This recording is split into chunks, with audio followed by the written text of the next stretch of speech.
Hare Krishna, everyone, and welcome back.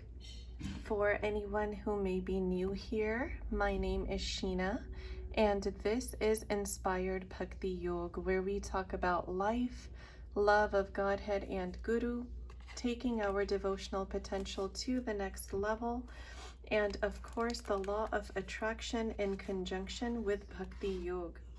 So today we are continuing our Bhagavad Gita 1972 Srila Prabhupada's original unedited edition readings. We are currently in the middle of chapter 3, and I am in my hardback version on page 196. So without further ado, this is the English version of the readings as requested. So this is where I'm going to pick up from, and in case we don't get through the entire chapter, we'll just keep posting more parts until we get through it, because my goal is to get as many of Srila Prabhupada's original books up here and out there for people as possible. So here we go. If, therefore, the modes of passion, instead of being degraded into the modes of ignorance, are elevated to the modes of goodness by the prescribed method of living and acting, then one can be saved from the degradation of wrath by spiritual attachment. The Supreme Personality of Godhead expanded himself into many for his ever-increasing spiritual bliss, and the living entities are parts and parcels of this spiritual bliss. They also have partial independence, but by misuse of their independence, when the service attitude is transformed into the propensity for sense enjoyment, they come under the sway of lust. This material creation is created by the Lord to give a facility to the conditioned souls to fulfill these lustful propensities, and when they are completely baffled by prolonged lustful activities, the living entities begin to inquire about their real position. This inquiry is the beginning of the Vedanta Sutras, wherein it is said, one should inquire into the Supreme, and the Supreme is defined as the origin of everything, is the Supreme Brahm. Therefore, the origin of lust is also in the Supreme. If, therefore, lust is transformed into love for the Supreme, or transformed into Krishna consciousness, or in other words, desiring everything for Krishna, then both lust and wrath can be spiritualized. Hanuman, the great servitor of Lord Ram, engaged his wrath upon his enemies for the satisfaction of the Lord. Therefore, lust and wrath, when they are employed in Krishna consciousness, become our friends instead of our enemies. Text 38. As fire is covered by smoke, as a mirror is covered by dust, or as the embryo is covered by the womb, similarly, the living entity is covered by different degrees of this lust. Purport. There are 3 degrees of covering of the living entity by which his pure consciousness is obscured. This covering is but lust under different manifestations, like smoke in the fire, dust on the mirror, and the womb about the embryo. When lust is compared to smoke, it is understood that the fire of the living spark can be little perceived. In other words, when the living entity exhibits his Krishna conscious slightly, he may be likened to the fire covered by smoke. Although fire is necessary where there is smoke, there is no overt manifestation of fire in the early stage. This stage is like the cleansing process of the mirror of the mind by so many spiritual methods. The best process is to chant the holy names of the Lord. The embryo covered by the womb is an analogy illustrating a helpless position, for the child in the womb is so helpless that he cannot even move. This stage of living condition can be compared to that of the trees. The trees are also living entities, but they have been put in such a condition of life by such a great exhibition of lust that they are almost void of all consciousness.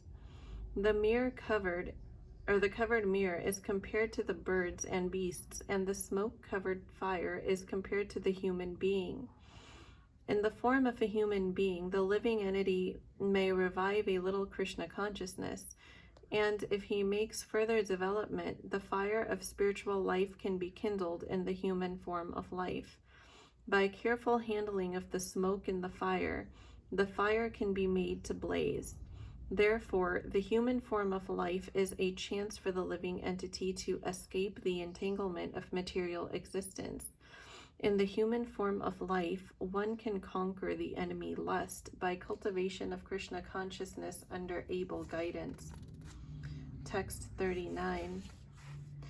Thus, a man's pure consciousness is covered by his eternal enemy in the form of lust, which is never satisfied and which burns like fire. Purport. It is said in the Manusmriti that lust cannot be satisfied by any amount of sense enjoyment, just as fire is never extinguished by a constant supply of fuel. In the material world, the center of all activities is sex, and thus this material world is called Maithunya Agra, or the shackles of sex life. In the ordinary prison house, criminals are kept within bars. Similarly, the criminals who are disobedient to the laws of the Lord are shackled by sex life.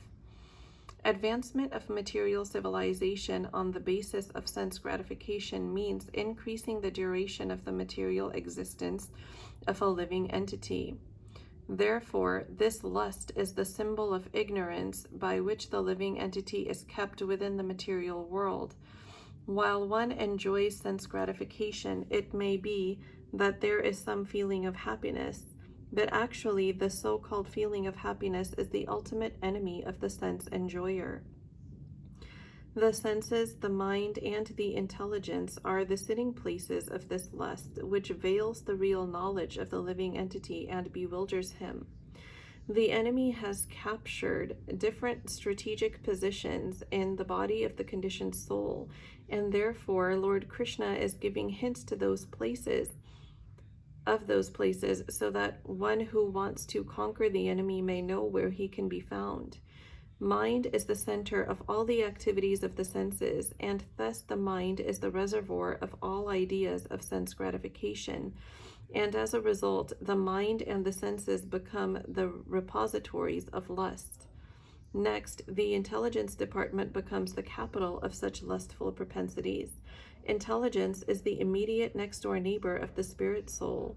Lusty intelligence influences the spirit soul to acquire the false ego and identify itself with matter, and thus with the mind and senses.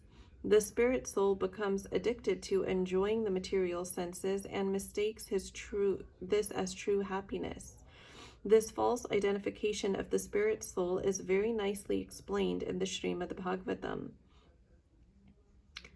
A human being who identifies this body made of 3 elements with his self, who considers the byproducts of the body to be his kinsmen, who considers the land of birth as worshipable, and who goes to the place of pilgrimage simply to take a bath, rather than meet men of transcendental knowledge there, is to be considered an ass or a cow. Text 41. Therefore, O Arjun, best of the Bharats, in the very beginning, curb this great symbol of sin, lust, by regulating the senses, and slay this destroyer of knowledge and self-realization. Purport. The Lord advised Arjun to regulate the senses from the very beginning so that he could curb the greatest sinful enemy, lust, which destroys the urge for self-realization, and specifically knowledge of the self. Jnanam refers to knowledge of self as distinguished from non-self, or in other words, knowledge that the spirit soul is not the body. Vijnanam refers to specific knowledge of the spirit soul and knowledge of one's constitutional position and his relationship to the Supreme Soul. It is explained thus in Srimad Bhagavatam. The knowledge of the self and the Supreme Self is very confidential and mysterious, being veiled by Maya. By such knowledge and specific realization can be understood if it is explained by the Lord. But such knowledge and specific realization can be understood if it is explained by the Lord himself. Bhagavad Gita gives us that knowledge, specifically knowledge of the self. The living entities are parts and parcels of the Lord, and therefore they are simply meant to serve the Lord. This consciousness is called Krishna consciousness. So, from the very beginning of life, one has to learn this Krishna consciousness, and thereby one may become fully Krishna conscious and act accordingly. Lust is only the perverted reflection of the love of God, which is natural for every living entity.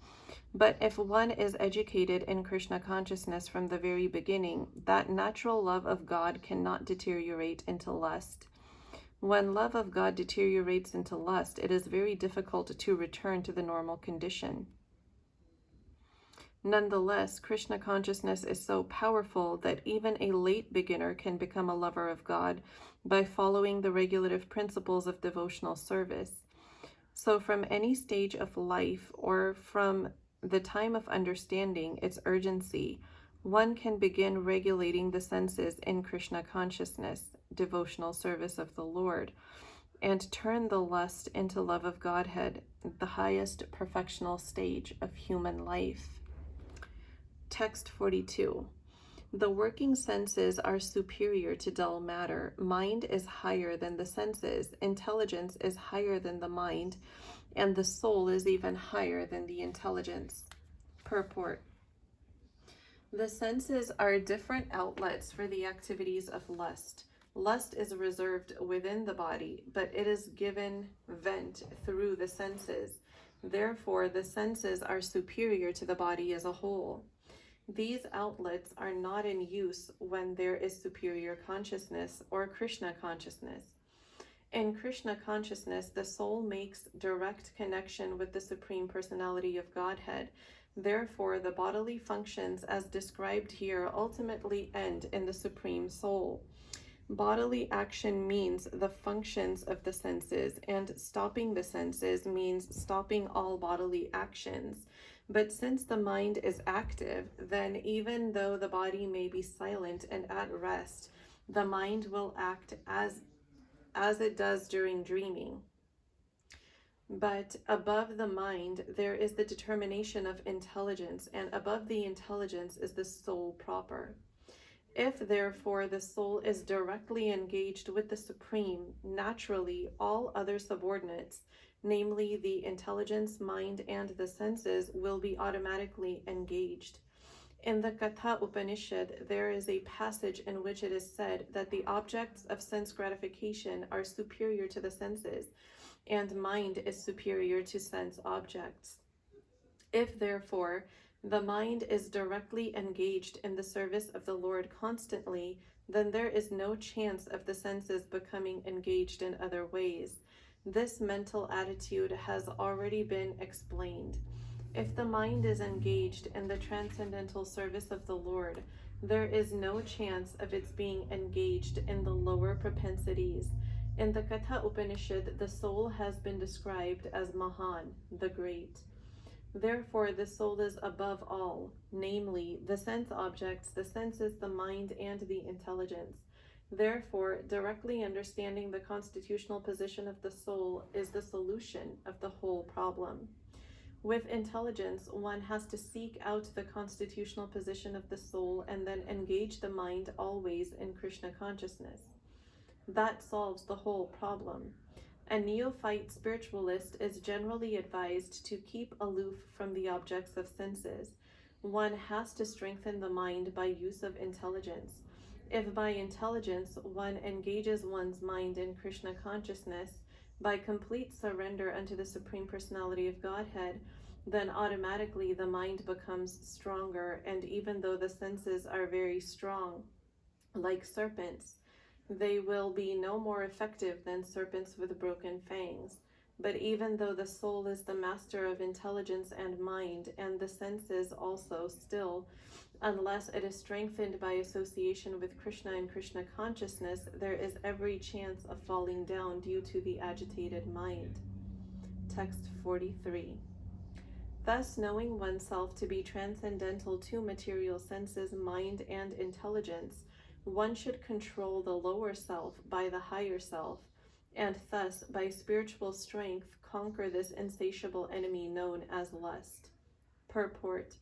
This third chapter of the Bhagavad Gita is conclusively directive to Krishna consciousness by knowing oneself as the eternal servitor of the Supreme Personality of Godhead, without considering impersonal voidness as the ultimate end. In the material existence of life, one is certainly influenced by propensities for lust and desire for dominating the resources of material nature. Desire for overlording and sense gratification are the greatest enemies of the conditioned soul. But by the strength of Krishna consciousness, one can control the material senses, the mind, and the intelligence. One may not give up work and prescribed duties all of a sudden, but by gradually developing Krishna consciousness, one can be situated in a transcendental position without being influenced by the material senses and the mind, by steady intelligence directed toward one's pure identity. This is the sum total of this chapter.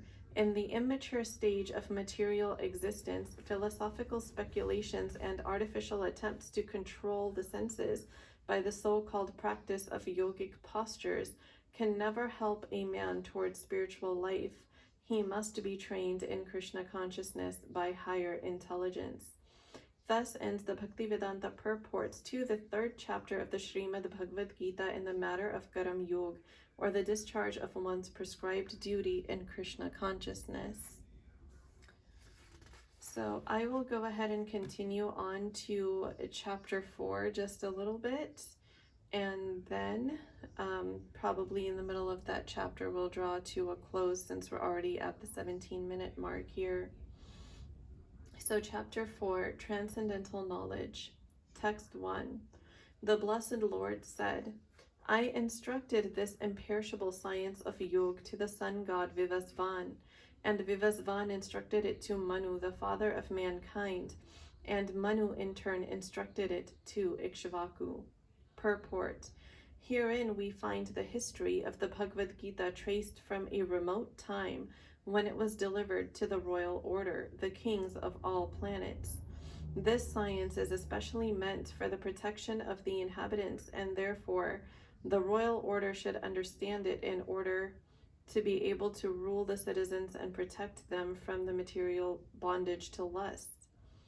Human life is meant for cultivation of spiritual knowledge, an eternal relationship with the Supreme Personality of Godhead, and the executive heads of all states and all planets are obliged to impart this lesson to the citizens by education, culture, and devotion. In other words, the executive heads of all states are intended to spread the science of Krishna consciousness, so that the people may take advantage of this great science and pursue a successful path, utilizing the opportunity of the human form of life. In this millennium, the sun god is known as Vivasvan, the king of the sun, which is the origin of all planets within the solar system. In the Brahma Samhita, it is stated, "Let me worship," Lord Brahma said, "the Supreme Personality of Godhead Govind, Krishna, who is the original person, and under whose order the sun, which is the king of all planets, is assuming immense power and heat." The sun represents the eye of the Lord and traverses its orbit in obedience to his order. The sun is the king of the planets, and the sun god at present of the name Vivasvan rules the sun planet, which is controlling all other planets by supplying heat and light. He is rotating under the order of Krishna, and Lord Krishna originally made Vivasvan his first disciple to understand the science of Bhagavad Gita. The Gita is not, therefore, a speculative treatise for the insignificant mundane scholar, but it is a standard book of knowledge coming down from time immemorial. In the Mahabharata, we can trace out the history of the Gita as follows. In the beginning of the Treta Yuga or millennium, this science of the relationship with the Supreme was delivered by Vivasvan to Manu. Manu, being the father of mankind, gave it to his son Maharaj Ikshvaku, the king of this earth planet, and therefore of the Raghu dynasty in which Lord Ramchandra appeared. Therefore, Bhagavad Gita existed in the human society from the time of Maharaj Ikshvaku. At the present moment, we have just passed through 5,000 years of the Kali Yuga, which lasts 432,000 years. Before this, there was Dwapar Yuga of 800,000 years, and before that, there was Treta Yuga of 1,200,000 years. Thus, some 2,005,000 years ago, Manu spoke the Bhagavad Gita to his disciple and son Maharaj Ikshvaku, the king of this planet Earth. The age of the current Manu is calculated to last some 305,300,000 years, of which 120,400,000 have passed.